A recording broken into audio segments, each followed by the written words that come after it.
Welcome back to the KDPG Sunday Edition. President Trump says a ban on most flavored vaping products is the right response to what health officials call an epidemic of e-cigarette use by teenagers. The recent surge in lung illnesses linked to vaping has grabbed the attention of lawmakers, regulators, and parents, including the president and first lady. Here's Paula Reed with the plans the White House is crafting. It's very dangerous.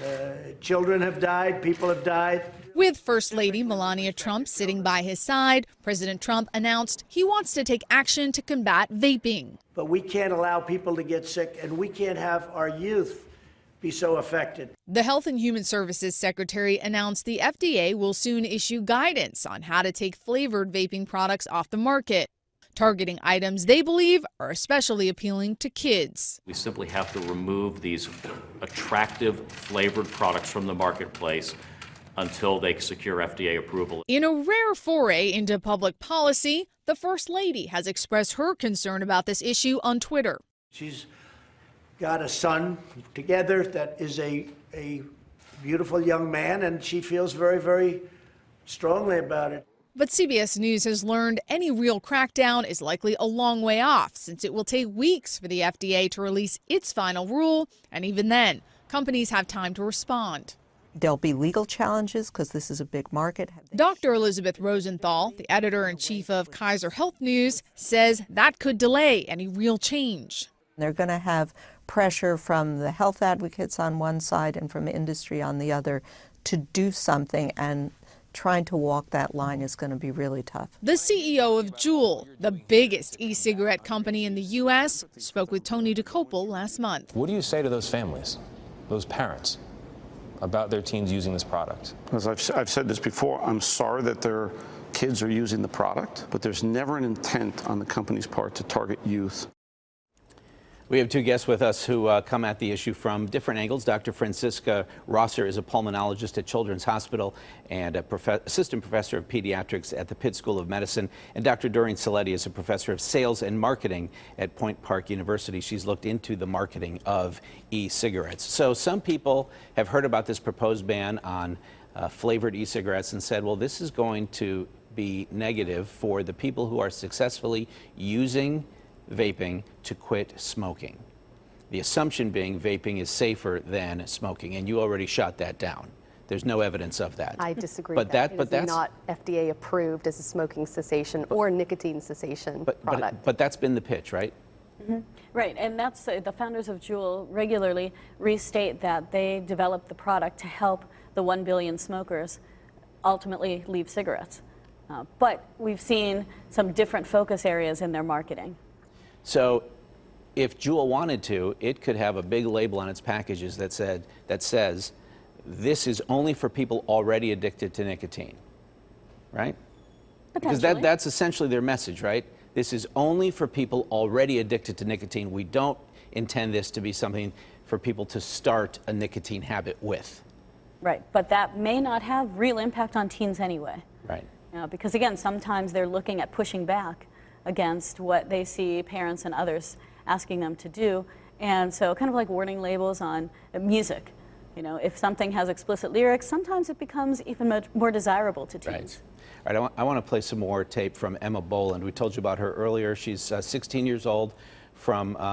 She goes to Riverside High School. She came down with this vaping-related lung illness, and she told Amy Wattis what having that disease was like. Yeah. Talk about the pain. Like, how severe? Is it anything that you can even describe? The worst thing I've ever been through. The worst thing I've ever experienced. I couldn't even sit up. I couldn't keep my eyes open. Like, I was begging my mom to make it stop. Like, I wanted to die at that point. Yeah. The headaches were awful. And the vertigo. She couldn't walk. She couldn't stand up and like walk from one place to the next. Yeah. Every time I would stand up, I would just have to vomit. It was awful. Dr. Rosser, what is this disease doing to people's lungs? Yeah, so we don't know. We don't know in the long term what exposure to all the chemicals that are in the aerosol will do. We don't know what the long-term effects of sort of secondhand of breathing in the exhaled aerosol of people that are vaping. We don't know what that's going to do. So we don't even know, I mean, the short-term exposure risks, certainly this summer, we have an epidemic, and they're showing that they're not safe. So we just don't know in medicine. But when these patients show up at the hospital and x-rays are done or whatever other diagnostic techniques you use, what is the condition of their lungs? Yeah, so it's been different. It's not ever just one particular thing. So there's been descriptions of lipoid pneumonia. There's been descriptions of acute respiratory distress syndrome, so ARDS. There's been descriptions of diffuse alveolar hemorrhage. So it doesn't seem to be the same. We're just, the challenge is in medicine, this hasn't been out long enough for us to know what the best treatment, what the most effective treatments are, and what truly is going on. To use a layman's term, I've heard the phrase popcorn lung being used. What is that? So that is the technical term is bronchiolitis obliterans, which is basically the obliteration, the scarring of your smaller airways. There's a chemical diacetyl that has been linked to causing bronchiolitis obliterans. This is irreversible scarring of the lungs, and this chemical has been found in the aerosol of e-cigarettes as well. Okay, but, and Jerry, I'll let you jump in right after this, but the CDC, as we speak, and we're taping on Friday, Friday morning, the CDC has not determined what exactly it is in e-cigarettes that may be causing these illnesses, correct? Correct. To the best of my knowledge at this point, there hasn't been one particular, what we call electronic nicotine delivery system, which is part of e-cigarettes, vapes, Juul, all of these. There hasn't been one device that's been implicated. There hasn't even been one fluid that's been implicated.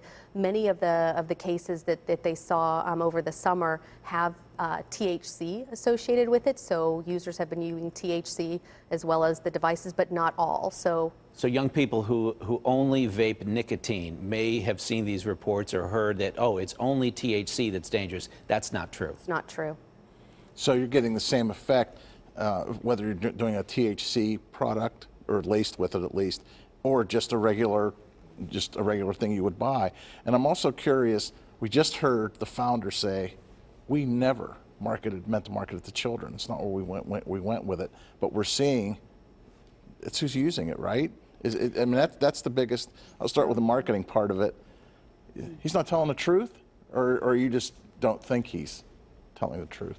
It's one of the two. The intention may have been to focus on those who wanted to quit using traditional cigarettes. Mm-hmm. But if you think about some of the different tactics that have been utilized on the promotion side with the social media, the influencers, the gift cards, the competitions, free product, as well as the product design itself, you know, and the way that the product looks and how easily it is to keep it discreet and kind of that cool factor.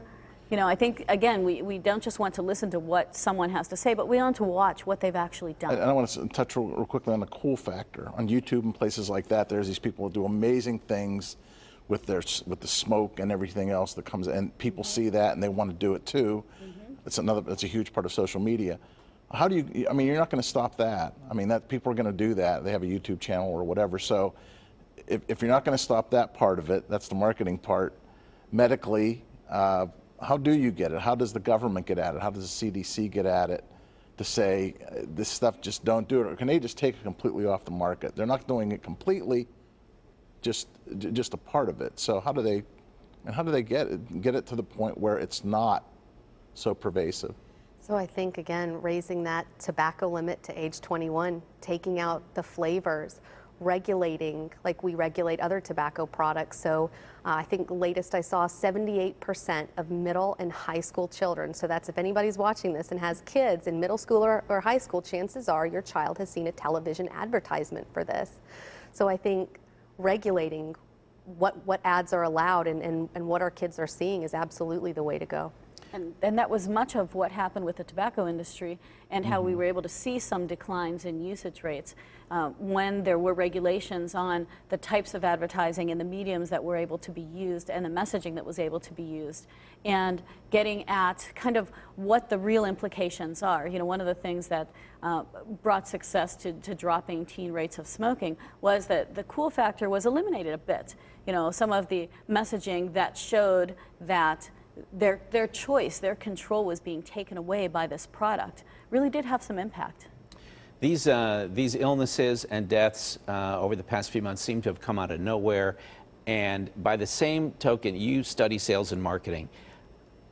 Did this level of popularity seem to come out of nowhere? Surveys show, I think it's 1 out of 5 high school students have used e-cigarettes in the past 30 days. For something to go from unknown to that popular in a short period of time, how unusual is that? Well, you know, again, with that strategy and then the tactic of social media being used for promotion, that's something that really ties into the teen kind of culture. It's what they do. Right. It's what they're involved with. And using vehicles like Instagram, for instance, which is very popular among teens, is one way that helped to grow that quickly. So introducing the same product 20 years ago, before there was social media, may have been a much slower rate of growth. Perhaps. Yeah. All right. We are out of time. Thank you both. We'll take a break and come back with some final thoughts in just a moment.